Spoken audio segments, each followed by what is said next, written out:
What happens when a country music legend refuses to stay silent? After a liberal TV host mocked Carrie Underwood's performance on live television, she didn't just ignore it, she fought back in a way no one expected. The fallout was shocking, and the entire industry took notice. Did the host go too far?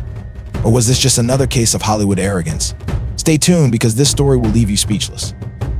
Carrie Underwood had always been the embodiment of grace and resilience. From her humble beginnings in a small town in Oklahoma to the dazzling heights of stardom, her journey was one of inspiration. Her voice captivated millions, her story symbolizing hard work and authenticity. Yet, no amount of preparation could have readied her or her fans for what would unfold after her performance at a high-profile political event. This wasn't just another night on stage, it would become a pivotal moment that tested her strength in ways few could have imagined. The event was meant to be a celebration.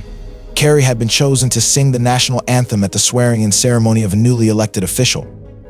It was a prestigious honor, one she accepted with pride. As the evening approached, cameras zoomed in on her poised figure, the grand architecture of Washington, D.C. providing a stunning backdrop. Dressed in an elegant white gown, Carrie stood tall as her blonde hair gleamed under the stage lights. The atmosphere was electric with anticipation. Then, the first notes of the anthem soared into the night, carried by her powerful, unmistakable voice. It should have been a perfect moment. As she sang, the audience fell silent, hanging on every note. It wasn't just a performance, it was a call for unity, a moment that transcended politics. By the time she finished, applause erupted. Carrie exchanged a brief handshake and smile with the newly sworn-in official, unaware that this small gesture would ignite a firestorm. By the next morning, the media was ablaze. Headlines blared accusations, with prominent liberal TV hosts picking apart every aspect of her performance. One show host suggested her choice of attire had hidden political connotations too stark, too deliberate, they claimed. Another dissected her slight alteration to the anthem's arrangement, speculating that it was a subtle critique of the administration she performed for. The criticism didn't stop there.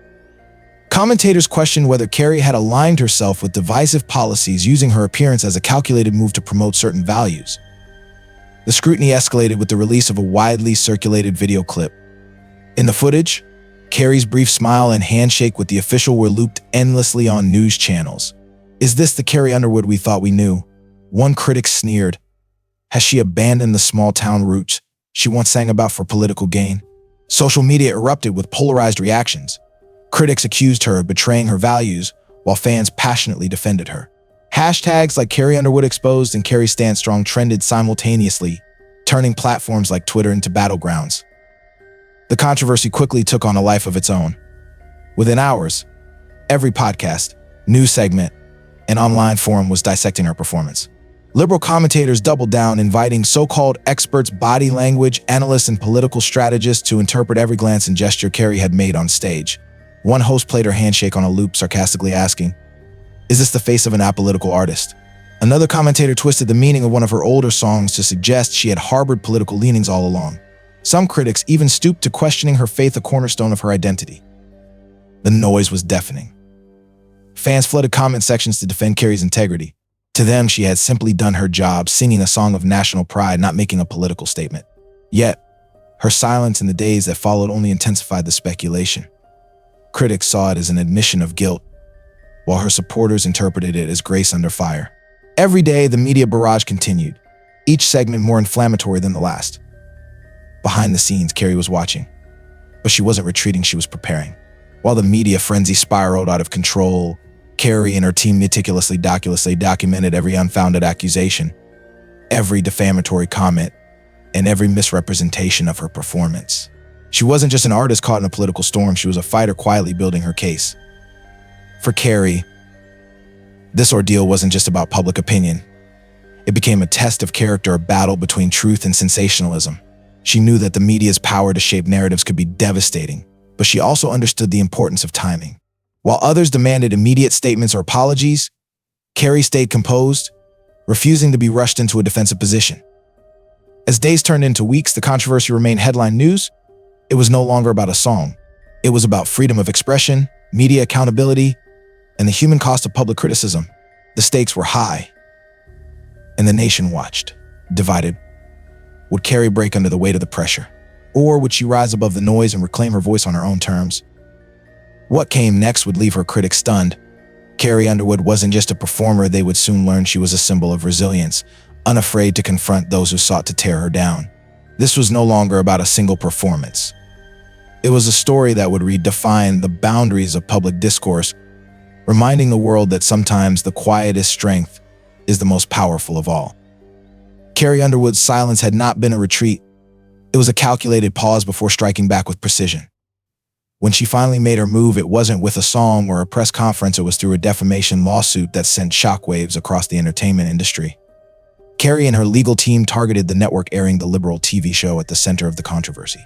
The lawsuit named prominent hosts individually, accusing them of crossing the line from criticism into outright falsehoods. This was no small case, it was a battle for accountability, one that would test the limits of free speech and media ethics. The legal complaint was meticulously detailed, laying out how the host's repeated insinuations of Carrie's supposed political allegiances were not only baseless but also defamatory. The lawsuit highlighted how they had misrepresented her brief handshake with the newly elected official, twisting it into a symbol of political alignment. The legal team presented specific examples where the hosts questioned her faith and integrity, framing their accusations as a deliberate campaign to dismantle her character for the sake of ratings. As news of the lawsuit broke, it spread like wildfire. Networks that had once been critical of Carrie scrambled to cover the unfolding legal drama. Anchors debated the implications of the case, some adopting a more measured tone as they considered the seriousness of the allegations.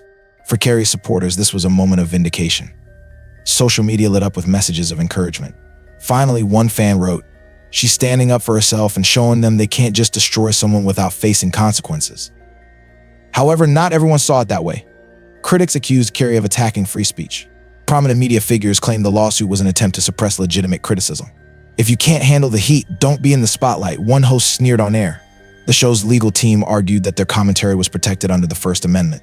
"We have the right to criticize public figures," one defense attorney proclaimed. Carrie Underwood is no exception. Carrie remained undeterred. In a brief statement, she clarified that her lawsuit was not an attack on free speech. "Words have power," she said. "And with that power comes responsibility."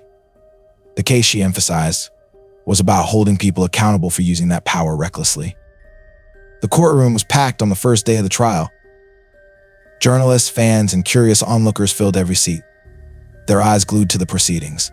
When Carrie entered the courtroom, she carried herself with a quiet confidence that belied the emotional toll of the ordeal. This wasn't her usual stage, but she was ready. If you find these stories inspiring and they motivate you to take action, please comment 9. If not, comment 0. Your feedback means a lot to us. Thank you for your valuable time. Carrie's legal team opened with a series of damning video clips from the TV show. The footage revealed how the hosts had constructed a narrative that went beyond critique, suggesting that Carrie was a hypocrite who had betrayed her values. Clip after clip showcased the host's biting commentary, each segment more inflammatory than the last. The courtroom murmured in shock as the evidence piled up. The defense fired back, insisting that the host's remarks were opinions protected by the First Amendment. "Criticism is not defamation," their attorney declared.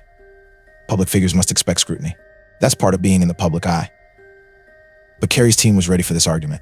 They unveiled internal emails leaked during discovery, which showed producers discussing how to sensationalize Carrie's performance. The emails included directives to portray the event as politically charged, regardless of the facts. "Controversy sells," one producer had written. The atmosphere in the courtroom grew tense as these revelations came to light. Whispers rippled through the audience. The defense scrambled to contain the damage, but the narrative had shifted. Then, it was Carrie's turn to testify. She spoke with quiet determination, her voice steady but charged with emotion. "I've spent my entire career trying to bring people together through music," she said. "But these false accusations have tried to define me in ways that aren't true. They've hurt not just me, but my family." Her voice trembled slightly as she recounted the impact on her children, who had struggled to understand why their mother was being attacked on television. The most dramatic moment came when Carrie's lawyer presented the final piece of evidence, a secretly recorded conversation between two of the show's producers. In the recording, one producer admitted that the hosts had exaggerated their claims to stir up controversy. "Controversy sells," the producer repeated coldly. The courtroom erupted in gasps. The judge called for order. the damage to the defense's credibility was done. Outside the courtroom, the media frenzy intensified.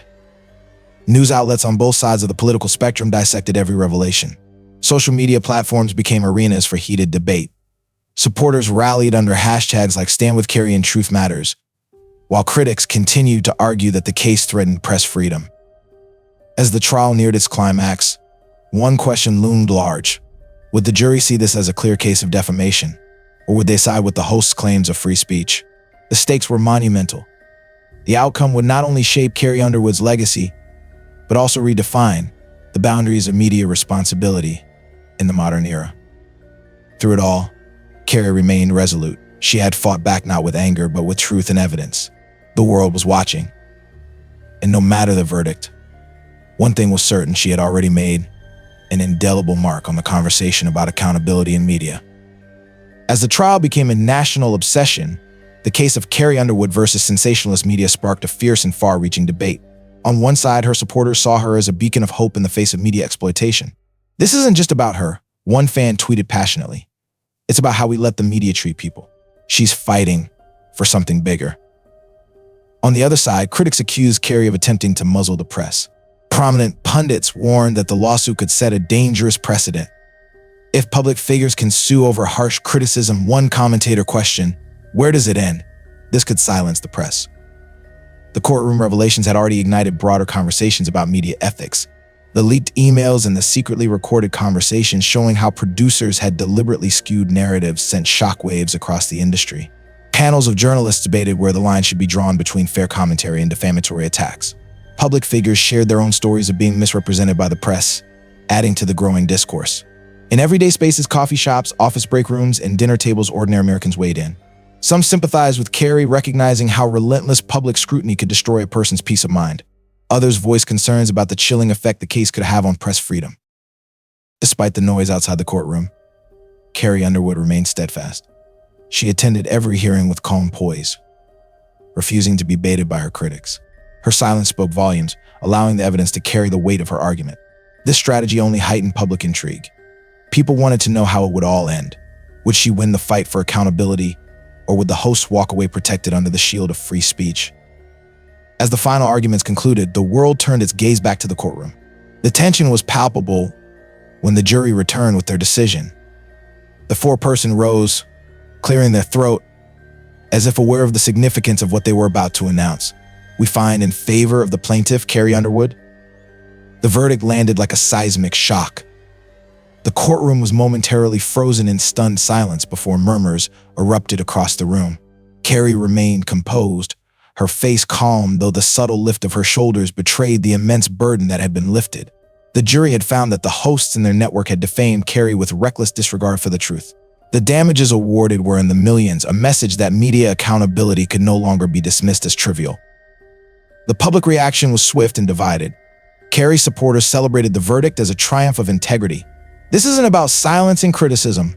One fan wrote on social media, it's about drawing the line when criticism becomes harmful lies. Others hailed it as a reckoning long overdue for sensationalist journalism. They praised Carrie for having the courage to take a stand, not just for herself, but for all who had been unjustly vilified by headlines. However, detractors expressed alarm. Opinion pieces decried the decision as a blow to free speech. Pundits warned that journalists might now hesitate to report on public figures, fearing costly lawsuits. The hosts targeted by the lawsuit vowed to appeal, though their reputations had already suffered significant damage.